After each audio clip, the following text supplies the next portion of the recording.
Hello students, welcome to all of you. मैं Salil sir आज आपके लिए लेकर आ चुका हूँ क्लास 10th में एक बेहतरीन और इम्पोर्टेंट चैप्टर। और इस चैप्टर का नाम क्या है भाई? इलेक्ट्रिसिटी यानी कि विद्युत।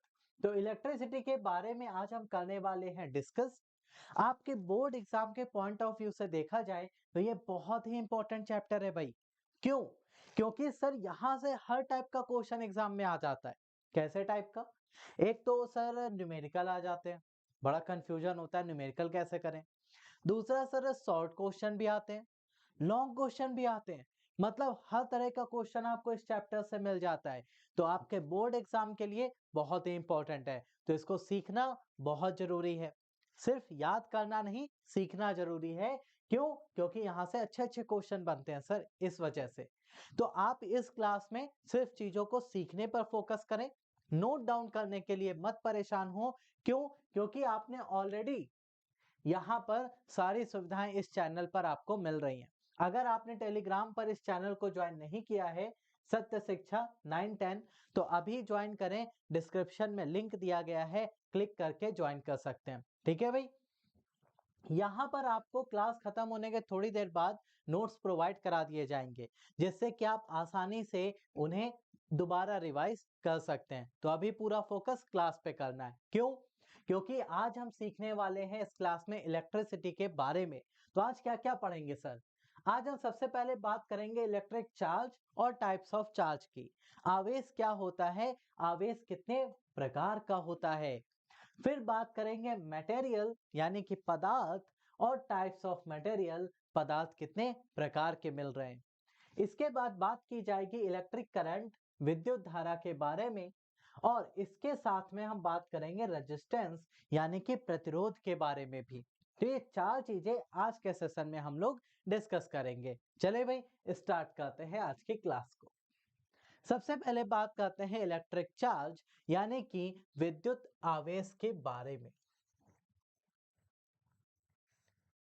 सर ये आवेश होता क्या है? आवेश को हिंदी में अगर देखोगे तो क्या कहते हैं? गुस्सा हो जाना, है ना। लेकिन यहाँ कुछ कोई गुस्सा नहीं है। यहाँ पे हम बात कर रहे हैं आवेश यानी कि चार्ज की। तो चार्ज क्या होता है? जैसे द्रव्यमान के बारे में आप जानते हैं, मास के बारे में। तो मास क्या है? किसी भी मटेरियल की एक फंडामेंटल प्रॉपर्टी है। द्रव्यमान किसी भी पदार्थ का एक मूल गुण होता है। वैसे ही इलेक्ट्रिक चार्ज यानी कि विद्युत आवेश भी किसी भी पदार्थ का एक मूल गुण होता है। Fundamental property of material. ठीक है, यानी कि ये क्या है? किसी भी पदार्थ का मूल गुण होती है। ओके भाई, आपको बढ़िया से नोट्स यहाँ पे मिल जाएंगे, तो नोट करने के चक्कर में परेशान मत होइएगा। तो आवेश किसी भी पदार्थ का एक मूल गुण होता है, यानी कि सभी पदार्थों में आवेश मौजूद रहता है। हाँ बिल्कुल रहता है भाई। क्यों? क्योंकि आपने पढ़ा है थोड़ा बहुत केमिस्ट्री में एटम के बारे में। ठीक है, ये होता है हमारा एक छोटू सा एटम, यानी कि परमाणु। होता है भाई परमाणु। हाँ सर जानते हैं। एटम में तीन पार्टिकल होते हैं। एक तो सेंटर पे होता है न्यूक्लियस, नाभिक। न्यूक्लियस होता है भाई सेंटर पे, नाभिक होता है। नाभिक के अंदर दो पार्टिकल रहते हैं सर। एक रहता है प्रोटॉन और एक रहता है न्यूट्रॉन। एक होता है आपका प्रोटॉन जिस पर पॉजिटिव चार्ज है, धन आवेश होता है ना। और दूसरा होता है सर न्यूट्रॉन। न्यूट्रॉन जिस पर कोई चार्ज नहीं होता, वो उदासीन रहता है। ठीक है। अच्छा सर, इसके चारों ओर एक ऑर्बिट भी मानते हैं हम लोग। क्या मानते हैं? ऑर्बिट मानते हैं सर, ऑर्बिट जिसे कहते हैं कक्षा। ठीक है, ऑर्बिट होता है। ठीक है, इसके चारों ओर क्या होता है भाई? ऑर्बिट होता है, ऑर्बिट होता है। ठीक है, तो इस ऑर्बिट में कौन चक्कर लगाता है भाई? इस ऑर्बिट में होते हैं इलेक्ट्रॉन्स। कौन होता है सर? इलेक्ट्रॉन्स होते हैं। ठीक है, इलेक्ट्रॉन। और इलेक्ट्रॉन पे कैसा चार्ज होता है सर? निगेटिव होता है, ऋणात्मक आवेश होता है। ठीक है, इतनी चीजें आप एटम के बारे में जानते हैं, केमिस्ट्री में आपने पढ़ा है। अच्छा, एक बात और जानते हैं कि एटम जो होता है वो न्यूट्रल होता है सर, न्यूट्रल, उदासीन होता है ना? क्यों होता है सर एटम न्यूट्रल, उदासीन क्यों होता है? उसका कारण यह है कि एटम में जितने प्रोटॉन होते हैं उतने ही इलेक्ट्रॉन होते हैं, यानी कि दोनों की संख्या बराबर होती है, इसीलिए परमाणु हमेशा न्यूट्रल है, उदासीन है। क्लियर? लेकिन आप देख रहे हैं कि एटम के अंदर चार्ज है पहले से ही, इलेक्ट्रॉन के रूप में और प्रोटॉन के रूप में, बस दोनों की संख्या बराबर है, इसलिए दोनों एक दूसरे को कैंसिल करते हैं और एटम उदासीन हो जाता है। क्लियर? तो सर ये बात हमें समझ में आई कि ये किसी भी पदार्थ का एक मूल गुण है। क्यों? क्योंकि एटम तो सभी पदार्थ में होगा और उसके अंदर इलेक्ट्रॉन प्रोटॉन भी होंगे, इसका मतलब ये सभी पदार्थों में पाया जाता है। तो आवेश आता कहां से है कि कब हम कहते हैं किसी पदार्थ पे आवेश चार्ज आ गया और कब नहीं आया, वो समझिए। जब हम किसी एटम से, देखो प्रोटॉन को तो ना निकाल सकते हो ना ही दे सकते हो, क्योंकि नाभिक के अंदर होता है और बहुत ताकत लगती है ऐसा करने में, तो हम ये नहीं करेंगे। हम इलेक्ट्रॉन को बाहर निकाल सकते हैं और बाहर से इलेक्ट्रॉन दे सकते हैं, ये आसान है हमारे लिए। तो जब भी हम इलेक्ट्रॉन का आदान प्रदान करते हैं, ठीक है भाई, इलेक्ट्रॉन का आदान प्रदान करते हैं यानी कि इलेक्ट्रॉन का ट्रांसफॉर्मेशन करते हैं, तो उस केस में एटम पर चार्ज आ जाता है, तो उसे आयन कहा जाता है। ये आपने केमिस्ट्री में पढ़ा होगा, है ना? तो सेम वही काम फिजिक्स में भी होता है, भौतिक विज्ञान में भी सुनने को मिल जाएगा। तो चार्ज आवेश तब आता है जब किसी एटम से इलेक्ट्रॉन या तो बाहर जाता है या तो एटम के अंदर इलेक्ट्रॉन बाहर से आता है। ठीक है, तो ये क्या हो गया? एक मूल गुण हो गया। क्लियर? ये तो हो गया इसका इंट्रोडक्शन। अब बात करते हैं नेक्स्ट पार्ट पे, प्रॉपर्टीज ऑफ चार्ज। तो चार्ज में क्या क्या प्रॉपर्टी है वो समझिए ध्यान से। सबसे पहला इसका फॉर्मूला, सबसे पहले तो आपको इसको फॉर्मूले में देखना पड़ेगा कि सर इसका फॉर्मूला क्या होता है। तो भाई इलेक्ट्रिक चार्ज का सीधा सा फॉर्मूला होता है Q इक्वल्स टू NE। ठीक है, ध्यान से सुनिएगा, जहां पर Q क्या है? Q है आपका चार्ज, आवेश। Q है चार्ज मतलब आवेश। अच्छा, N क्या है? N है number of electrons, number of electrons, electron की संख्या। और E क्या है? चार्ज ऑफ वन इलेक्ट्रॉन,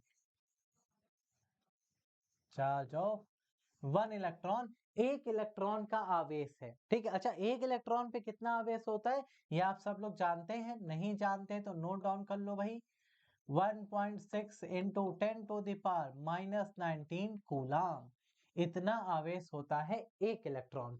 ठीक है भैया? अच्छा सर, ये बात तो फॉर्मूले में समझ में आ गई। अच्छा, फॉर्मूले के बाद आता है सर चार्ज का यूनिट बता दो। यूनिट यानी कि मात्रक क्या होता है इसका? तो भाई एसआई यूनिट इसका होता है कूलाम। कूलाम सर ने इसको डिफाइन किया था, तो उन्हीं के नाम से दे दिया गया कूलाम। ठीक है, ये इसका एसआई यूनिट होता है। इसके अलावा इलेक्ट्रिक चार्ज कैसी राशि है? अगर आपसे पूछे ये कैसी क्वांटिटी होती है, कैसी राशि होती है, तो आपका आंसर है सर ये स्केलर क्वांटिटी है, मतलब अदिश राशि होती है, क्योंकि इसमें दिशा का कोई भी महत्व नहीं होता। ठीक है, तो ये क्या हो गया? चार्ज का फॉर्मूला हो गया, चार्ज का यूनिट हो गया और चार्ज का क्वांटिटी पता चल गया। ठीक है भाई? अच्छा, अब अगर आपसे मान लो पूछ लेता है कि सर यूनिट में ये जो आपने बताई है ये तो एसआई यूनिट है ना? अगर आपसे सीजीएस यूनिट पूछ ले, सीजीएस यूनिट ऑफ चार्ज, आवेश का सीजीएस मात्रक क्या होता है? तो वो होता है स्टेट कूलाम। ठीक है भाई, स्टेट कूलाम इसको कहा जाता है। तो ये हो गए आपके बेसिक इंट्रोडक्शन के सारे पार्ट जो आपको याद रखने। फिर आता है सर आवेश कितने प्रकार का होता है मार्केट में, टाइप्स, प्रकार। तो आवेश कितने प्रकार का होता है आप सब लोग जान रहे होंगे, आपकी डेली लाइफ से रिलेट करता है। सर दो टाइप के आवेश होते हैं, दो टाइप के, कौन कौन से भैया? एक होता है आपका पॉजिटिव चार्ज धन आवेश, और एक होता है निगेटिव चार्ज ऋण आवेश। ठीक है, दो प्रकार के आवेश आपको देखने को मिल जाते हैं। अब सर ये पॉजिटिव और निगेटिव में क्या प्रॉपर्टीज हैं वो समझिए। इसको समझ में आ गया? क्लियर है? कोई दिक्कत तो नहीं? बिल्कुल बेसिक चीजें आपको बताई हैं मेन पॉइंटर्स के रूप में। अब नेक्स्ट पार्ट पे हम बात करेंगे टाइप्स ऑफ चार्जेस में। तो दो टाइप के होते हैं बताया, एक पॉजिटिव और एक निगेटिव। तो पॉजिटिव और निगेटिव में क्या प्रॉपर्टी है समझिएगा। अगर आप सेम चार्ज पास लाते हैं, पॉजिटिव पॉजिटिव या निगेटिव निगेटिव, तो सेम चार्जेस जब भी पास आते हैं तो वो हमेशा एक दूसरे को रिपल्सन दिखाते हैं। रिपल्सन यानी कि वो एक दूसरे को प्रतिकर्षित करते हैं भाई। ठीक है, उनमें क्या होता है भाई? प्रतिकर्षण देखने को मिलता है। अगर समान आवेश को पास लाओगे तो प्रतिकर्षण होगा, जैसे पॉजिटिव पॉजिटिव के पास आए, निगेटिव निगेटिव के पास आएगा, तो प्रतिकर्षण जरूर दिखाएगा। ठीक है भाई।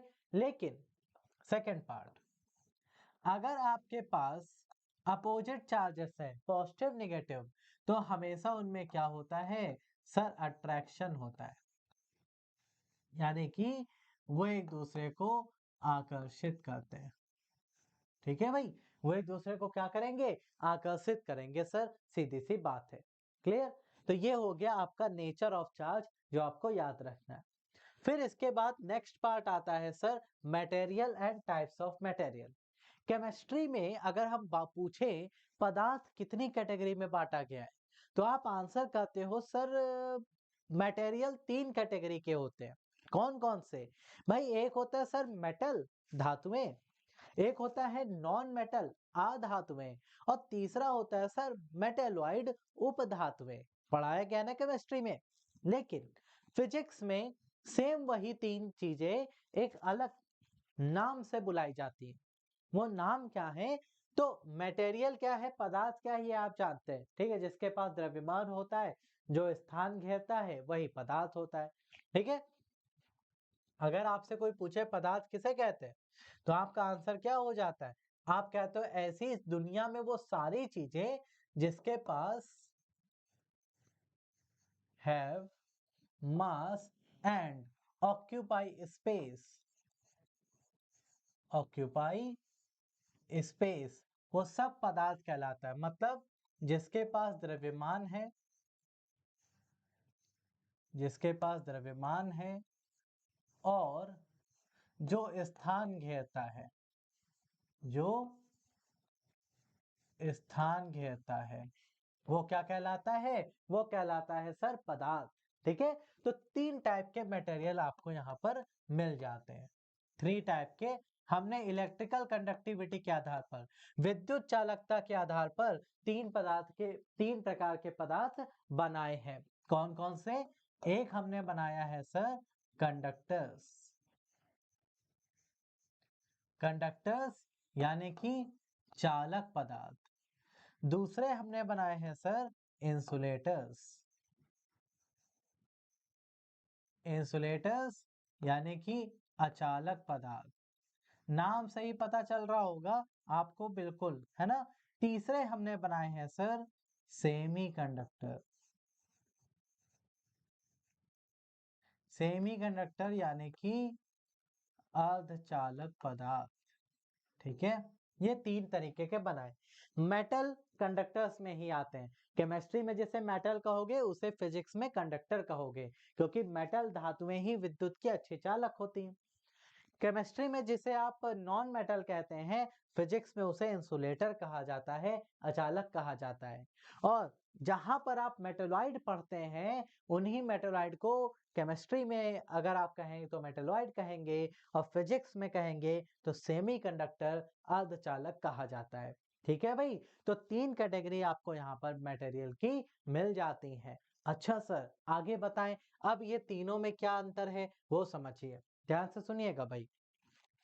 सबसे पहले बात करते हैं कंडक्टर्स की। सर किन्हें कंडक्टर्स कहा जाएगा ये तो बताइए। रैंडम किसी को भी कह देंगे तो ऐसा नहीं है भाई। किन्हें कंडक्टर कहा जाएगा? Generally all metals, generally all metals, यानी कि सभी धातुएं, जनरली सभी धातुएं। ठीक है भाई, जितनी भी धातुएं मार्केट में अवेलेबल है वो जनरली क्या होती हैं? कंडक्टर होती हैं, चालक होती हैं। फॉर एग्जाम्पल, जैसे आपके पास आयरन है, लोहा, इसी तरह से आपके पास कॉपर है, तांबा, सिल्वर है, चांदी, और भी कई सारे, ये सब क्या होते हैं? कंडक्टर होते हैं, चालक होते हैं। अच्छा, चालक इन्हें क्यों कहा जाता है? क्योंकि इनके पास फ्री इलेक्ट्रॉन्स होते हैं, हैव फ्री इलेक्ट्रॉन्स, मतलब इनके पास मुक्त इलेक्ट्रॉन होते हैं, मुक्त इलेक्ट्रॉन। ठीक है भाई, और मुक्त इलेक्ट्रॉन होने की वजह से ही इनको चालक कहा जाता है, यानी कि कंडक्टर कहा जाता है। ओके सर, ये बात समझ गए। तीसरा पॉइंटर यहाँ पे ये याद रखना है कि सर इलेक्ट्रिसिटी का बेस्ट कंडक्टर कौन है? बेस्ट कंडक्टर, विद्युत का सबसे अच्छा चालक कौन सा पदार्थ होगा? आपके घर में किसके वायर आते हैं? सर कॉपर के आते हैं, तो विद्युत का सबसे अच्छा चालक कौन हुआ? कॉपर। ओके, तो राइट आंसर है सिल्वर, चांदी। अरे सर आप तो कॉपर कह रहे थे, यहाँ आप चांदी लिख रहे हो। हाँ भाई, सिल्वर सबसे अच्छा होता है, कॉपर दूसरे नंबर पर आता है। ठीक है भाई, सिल्वर से अच्छा चालक अभी तक नहीं मिला, तो सिल्वर सबसे अच्छा धातुओं में चालक माना जाता है विद्युत का, और ये उष्मा का भी सबसे अच्छा चालक होता है। दूसरे नंबर पर कॉपर है। तो सर सिल्वर क्यों नहीं यूज करते? क्योंकि भैया सिल्वर बहुत महंगा है, इस वजह से नहीं यूज करते हैं। अगर आपके पास पैसा है तो आप सिल्वर की वायरिंग कराइए और घर की बिजली में और पैसे बचाइए। ठीक है, चलिए, तो कंडक्टर समझ में आ गया, कोई दिक्कत तो नहीं। चलिए, चालक के बाद अगला आपको मिलेगा यहाँ पे क्या? ओके, एक सेकेंड, चालक के पॉइंटर्स हो गए। हाँ, अचालक, चलो अचालक के बारे में आपको कुछ नहीं याद रखना है, मेन मेन पॉइंटर्स मैं यहीं पे आपको बता देता हूँ। अगर आपके पास इंसुलेटर्स हैं, चलो यहीं पे बता देते हैं। छोटा सा सेमीकंडक्टर आपके सिलेबस के हिसाब से अभी नहीं है, इसलिए आपको डिटेल में नहीं जाना है। आपको सिर्फ और सिर्फ यहाँ पे इंसुलेटर समझना है। इंसुलेटर्स यानी कि अचालक, ये जनरली क्या होते हैं? नॉन मेटल्स होते हैं, अधातुएं। जनरली ये होंगे नॉन मेटल्स, अधातुएं। ये इलेक्ट्रिक करंट के इंसुलेटर क्यों हैं, अचालक क्यों हैं? क्योंकि सर इनके पास कोई फ्री इलेक्ट्रॉन्स नहीं होते, नो फ्री इलेक्ट्रॉन्स, मुक्त इलेक्ट्रॉन नहीं पाए जाते। ठीक है भाई, मुक्त इलेक्ट्रॉन नहीं पाए जाते हैं। एग्जाम्पल अगर लेना है तो आप ले सकते हैं प्लास्टिक, पेपर, और भी बहुत सारे। ठीक है, तो ये क्या है? इंसुलेटर्स होते हैं, अचालक होते हैं, जो आपको याद रखने हैं। अच्छा, एक यहाँ से नोट पॉइंट आप नोट करिएगा जो आपके लिए इंपॉर्टेंट है। नोट पॉइंट मैं यहाँ लिख देता हूँ, ये आपको नोट डाउन कर लेना है। ठीक है, नोट पॉइंट क्या है, ध्यान से सुनिएगा। अगर मैं कहूँ कि मेरे पास पानी है, तो पानी कंडक्टर होता है या इंसुलेटर्स होता है? हाँ भाई, सर पानी में तो करंट फ्लो करती है, इसका मतलब water is a conductor of electricity, यानी कि पानी विद्युत का चालक होना चाहिए। हाँ बिल्कुल होता है। अगर आप नॉर्मली पानी की बात करते हैं, H2O यानी कि वाटर की बात करते हैं, जो आपके घरों में सप्लाई हो रहा है या कहीं पाया जा रहा है, तो वो अच्छा कंडक्टर होता है। ठीक है, विद्युत का अच्छा चालक होता है। लेकिन अगर आप प्योर वाटर ले रहे हैं, आशुद्ध जल, क्या ले रहे हैं? प्योर वाटर, आशुद्ध जल, तो प्योर वाटर जो होता है इंसुलेटर हो जाता है या बैड कंडक्टर हो जाता है। क्यों? क्योंकि ये करंट फ्लो नहीं कराता, शुद्ध जल करंट फ्लो नहीं कराता। इसका मतलब क्या है? अगर आपके पास पानी प्योर फॉर्म में है, है ना, सिर्फ H2O है, उसके अलावा कुछ नहीं, तो समझिए कि वहां पर विद्युत धारा प्रवाहित नहीं कराएगा। तो पानी में ऐसा क्या मिला दें कि करंट फ्लो होने लगे? तो भाई पानी में जो डिफरेंट डिफरेंट टाइप के सॉल्ट, मिनरल्स, ये सब मिलते हैं ना, तब जाकर पानी में विद्युत धारा प्रवाहित होती है। ठीक है, तो ये पॉइंटर दिमाग में अच्छे से रख लीजिए कि शुद्ध जल, प्योर वाटर, विद्युत का प्रवाह नहीं कराता है। ठीक है, तो ये पॉइंटर आपके लिए इंपॉर्टेंट था। चलिए नेक्स्ट आते हैं, बात करते हैं इलेक्ट्रिक करंट की। विद्युत धारा क्या होती है? ठीक है भाई, इलेक्ट्रिक करंट, विद्युत धारा किसे कहते हैं, ये आपसे पूछा जाएगा पेपर में। तो सर इलेक्ट्रिक करंट ये देखो फ्लो हो तो रही है, इसे ही कहते हैं सर, है ना, इसे ही कहते हैं। लेकिन डेफिनेशन क्या है वो समझिए। इलेक्ट्रिक करंट यानी कि विद्युत धारा, जनरली हम इस चैप्टर में बात करते हैं कंडक्टर्स की, यानी कि चालक पदार्थों की। तो ये आपके पास एक चालक पदार्थ है जिसमें कुछ चल रहा है, और ये चलने की वजह से यहाँ करंट आ रही है, विद्युत धारा आ रही है। अच्छा क्या चल रहा है? तो हमने ध्यान से देखा कि सर ये तो चार्ज चल रहे हैं, आवेश, देखो ये पॉजिटिव ये नेगेटिव, मतलब चार्ज के चलने से धारा उत्पन्न होती है। तो मतलब डेफिनेशन बन गई सर। क्या हो गया डेफिनेशन? इलेक्ट्रिक करंट, विद्युत धारा, rate of flow of charge, rate of flow of charge means आवेश प्रवाह की दर को विद्युत धारा कहा जाता है। आवेश प्रवाह की दर को क्या कहते हैं? विद्युत धारा कहते हैं सर, इलेक्ट्रिक करंट कहते हैं। ओके, इलेक्ट्रिक करंट को हम स्मॉल आई या फिर कैपिटल आई से रिप्रेजेंट करते हैं, ये बात ध्यान रखिएगा। अब यहां से आता है मेन पॉइंटर कि sir rate of flow of charge, आवेश प्रवाह की दर को ही अगर विद्युत धारा कहते हैं, तो आवेश तो दो टाइप के हैं, एक पॉजिटिव और एक निगेटिव। तो कौन से आवेश के प्रवाह को कहेंगे विद्युत धारा? तो समझिएगा ध्यान से, बिल्कुल बढ़िया से कॉन्सेप्ट क्लियर करेंगे। ये एक वायर है, मान लो कॉपर का वायर है, हमने किसका ले लिया? कॉपर का। ठीक है, कॉपर के वायर में क्या होंगे सर? इलेक्ट्रॉन्स होंगे, नेगेटिव चार्ज। ठीक है, मान लो इलेक्ट्रॉन ऐसे चल रहे हैं इस तरफ, हमारे इलेक्ट्रॉन किधर चल रहे हैं? ऐसे चल रहे हैं, इस तरफ आगे बढ़ रहे हैं, ए से बी की तरफ। ठीक है, तो हमेशा याद रखिएगा, हमारे इलेक्ट्रॉन जिस दिशा में चलते हैं, करंट हमेशा और हमेशा उस के विपरीत दिशा में होती है। ठीक है, तो इलेक्ट्रॉन की दिशा अगर ये है बहने की, तो करंट क्या होगी? वो अपोजिट डायरेक्शन में आएगी। ठीक है, तो करंट क्या है? Rate of flow of charge है, आवेश प्रवाह की दर को कहते हैं। लेकिन जिस दिशा में इलेक्ट्रॉन बहते हैं, करंट हमेशा उसके विपरीत दिशा में बहती है। अच्छा ये इलेक्ट्रॉन बह क्यों रहे हैं? ये भी तो क्वेश्चन है, क्यों बह रहे हैं, कारण क्या है? जैसे ये मान लो लोहा है, ठीक है, क्या इसमें करंट फ्लो हो रही है? नहीं सर, अभी नहीं होगी। क्यों नहीं हो रही? कॉपर का एक तार अपने हाथों में पकड़ो, उसको किसी से मत जोड़ो, सिर्फ हाथ में पकड़ो। मान लो ये कॉपर का तार है, इसको ऐसे हाथ में पकड़ो, क्या करंट फ्लो हो रही है? नहीं सर। क्यों नहीं हो रही?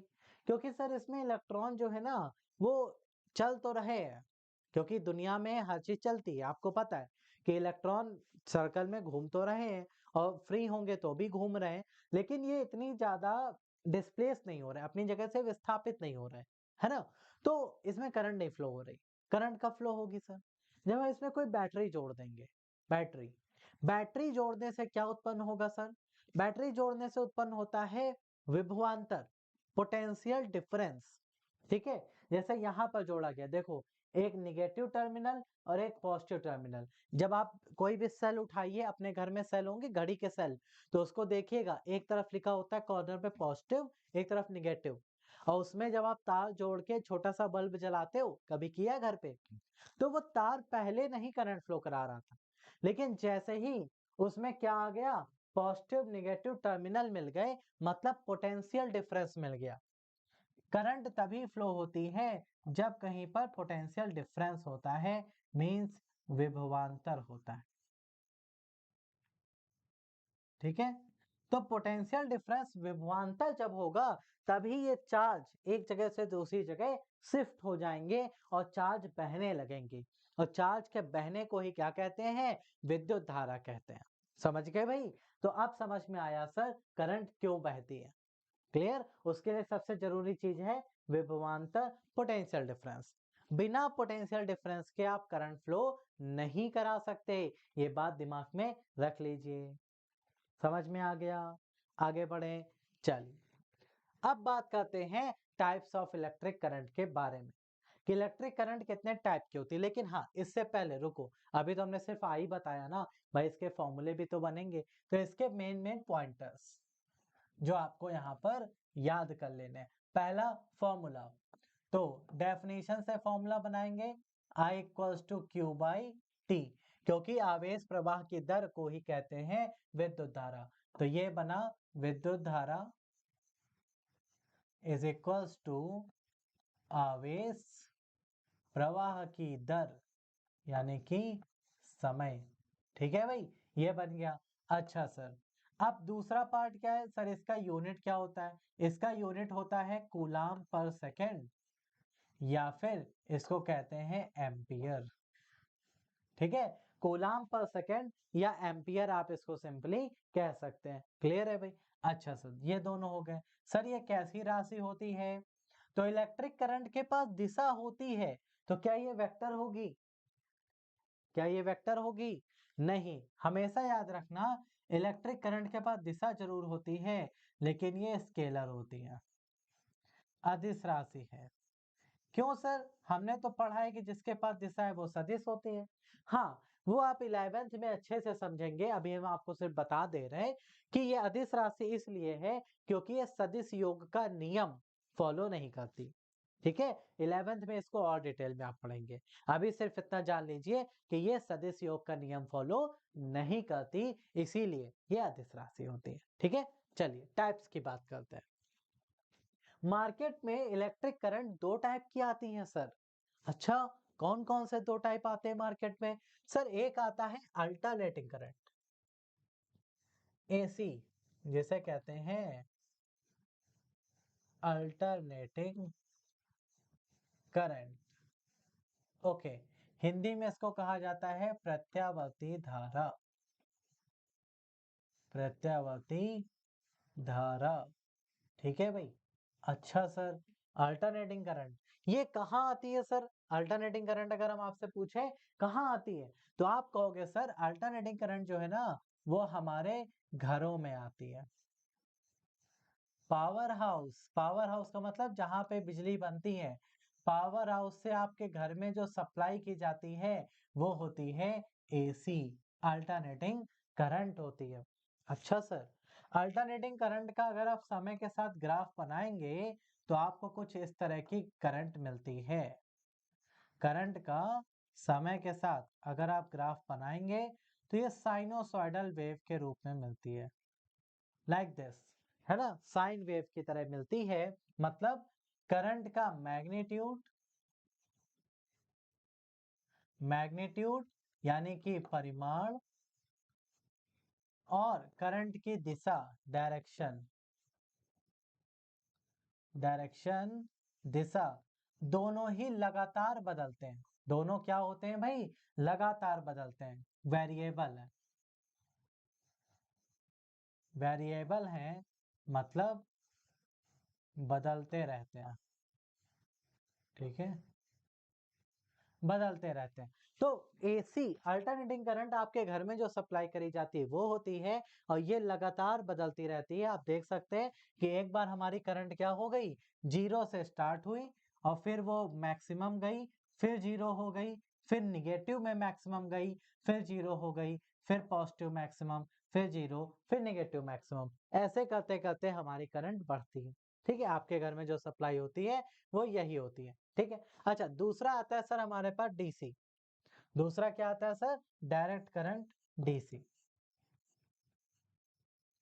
DC, direct current.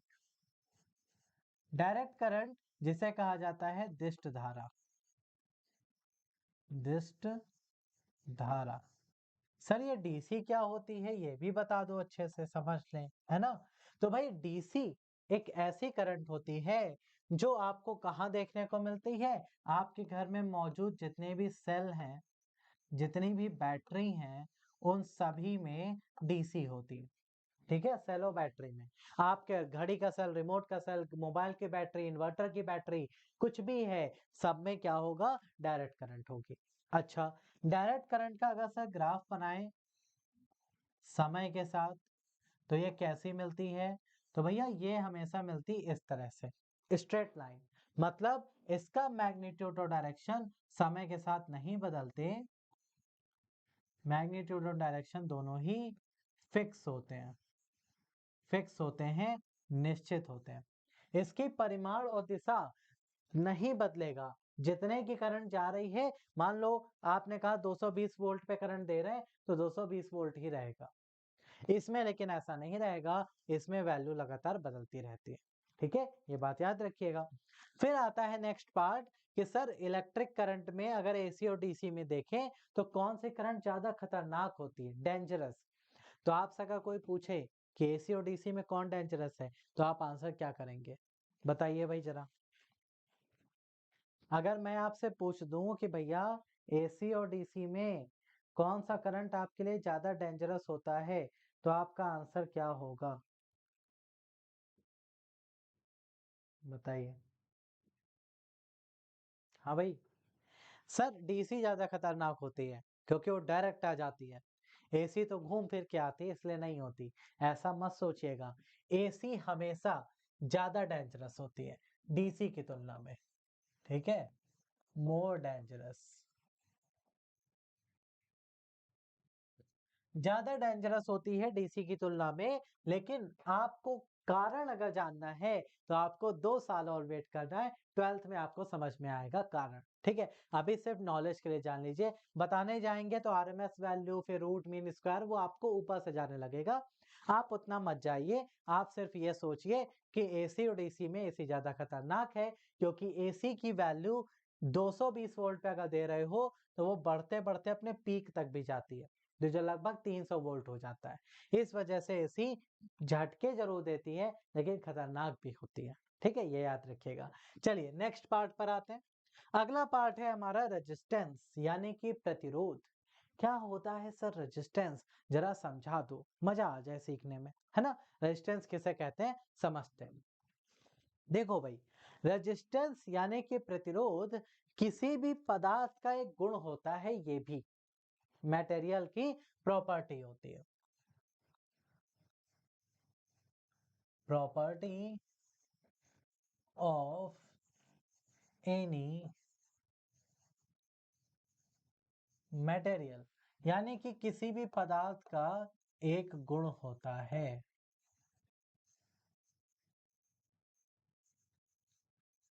गुण है। अच्छा, ये गुण कहता क्या है, ये कहता है कि हम अपने से होकर बहने वाली विद्युत धारा का अपोज करेंगे, विरोध करेंगे। तो इसका काम क्या है, टू अपोज।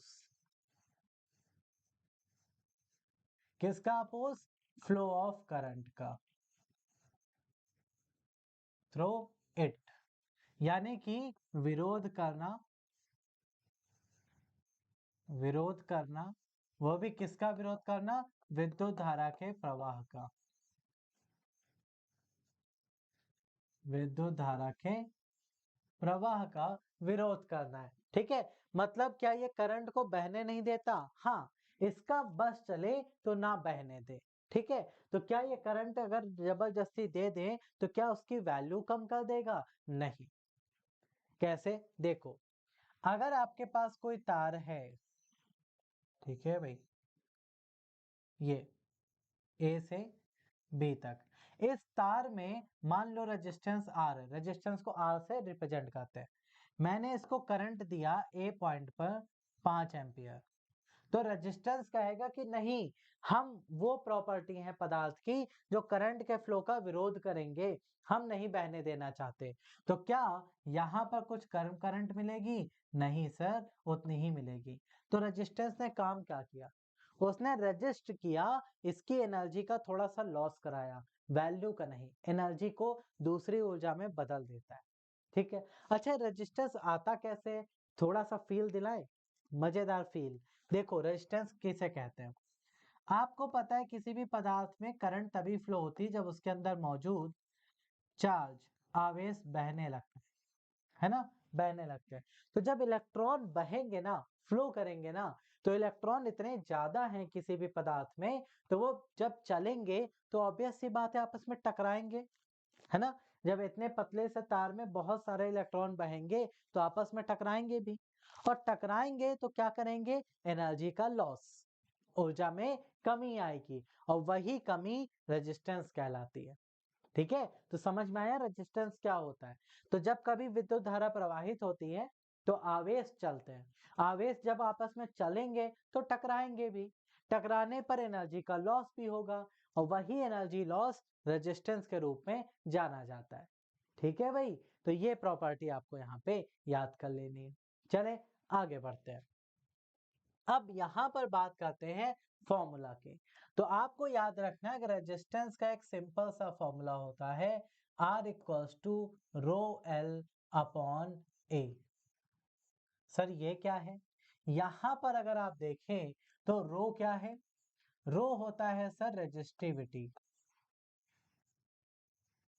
रेजिस्टिविटी हिंदी में कहते हैं प्रतिरोधकता, प्रतिरोधकता। एल क्या है? लेंथ ऑफ वायर, तार की लंबाई, लेंथ ऑफ वायर यानी कि तार की लंबाई। ठीक है भाई। और तीसरा है a, area of cross section, area of cross section, cross section यानी कि अनुप्रस्थ काट का क्षेत्रफल, अनुप्रस्थ काट का क्षेत्रफल। ठीक है भाई। अब ये अनुप्रस्थ काट का क्षेत्रफल क्या होता है वो भी समझ लो, नहीं तो पता चला कंफ्यूजन में बैठे हैं कि सर ये क्या होगा। तो देखो भाई, ये आपका तार है, ठीक है। ये जो एरिया है, क्योंकि करंट ऐसे आती है ना, करंट ऐसे तो आएगी नहीं तार में, करंट ऐसे एंटर करेगी, ऐसे बाहर निकल जाएगी, तो ये जो एरिया होता है इसे कहते हैं अनुप्रस्थ काट का क्षेत्रफल ए। एल क्या है? तार की लंबाई। और रेजिस्टिविटी क्या है? रेजिस्टिविटी एक प्रॉपर्टी होती है मटेरियल की, रेजिस्टेंस का ही स्पेशल केस है, आप ऐसे समझो। ठीक है, अभी आगे बताएंगे। रेजिस्टेंस का ही एक स्पेशल केस है, बस इतना याद रखिए। अब यहां से क्वेश्चन कैसा बनेगा एग्जाम में, ध्यान से सुनना भैया, क्वेश्चन बनाने जा रहे हैं एग्जाम का। रेजिस्टेंस जो होता है वो डायरेक्टली प्रोपोर्शनल है रेजिस्टिविटी के, यानी कि प्रतिरोध प्रतिरोधकता के अनुक्रमानुपाती होता है, पहला पॉइंट। दूसरा, दूसरा पॉइंट, रेजिस्टेंस जो होता है वो डायरेक्टली प्रोपोर्शनल होता है लेंथ ऑफ वायर के, यानी कि तार की लंबाई के। जितना लंबा तार उतना ज्यादा रेजिस्टेंस, उतना ज्यादा प्रतिरोध देखने को मिलेगा। और रेजिस्टेंस जो होता है वो इनवर्सली प्रोपोर्शनल होता है एरिया ऑफ क्रॉस सेक्शन के, यानी कि अनुप्रस्थ काट का क्षेत्रफल जितना ज्यादा होगा रेजिस्टेंस उतना कम हो जाएगा। ठीक है भाई, तो इस तरह से 3 पॉइंटर आपको यहाँ पर सीखने को मिल जाते हैं। क्लियर?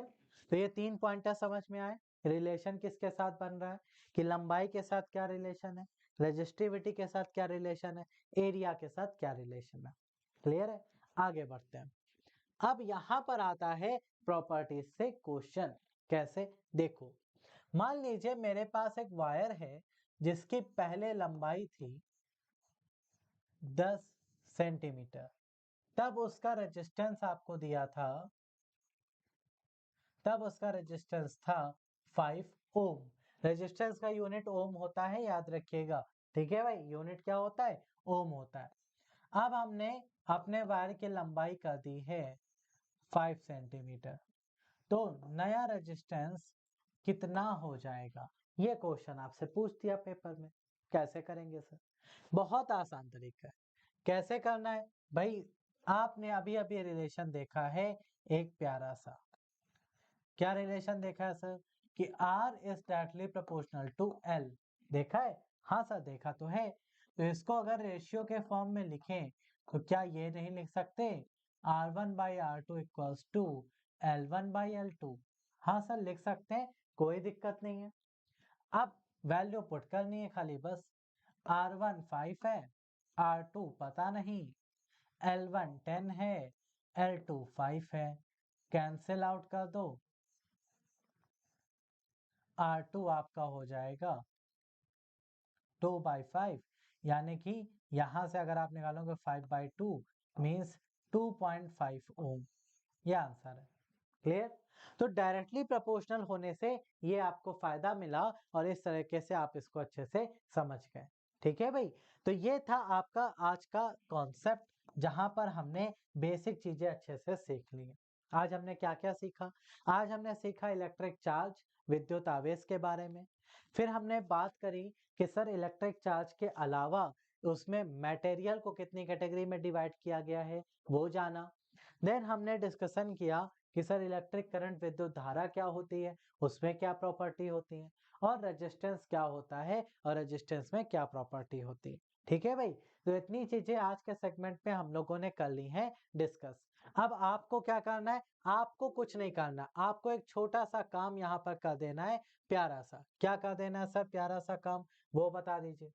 तो आपको यहाँ पर क्या करना है कि टेलीग्राम पर जाना है भाई, और टेलीग्राम पर जाकर नोट्स डाउनलोड करने हैं और घर पर बढ़िया से रिवीजन करना है। ठीक है? लिंक डिस्क्रिप्शन में है, तो आप वहां से डाउनलोड कर लेंगे बढ़िया से। कोई दिक्कत नहीं सर, हो जाएगा, कोई दिक्कत नहीं। ठीक है?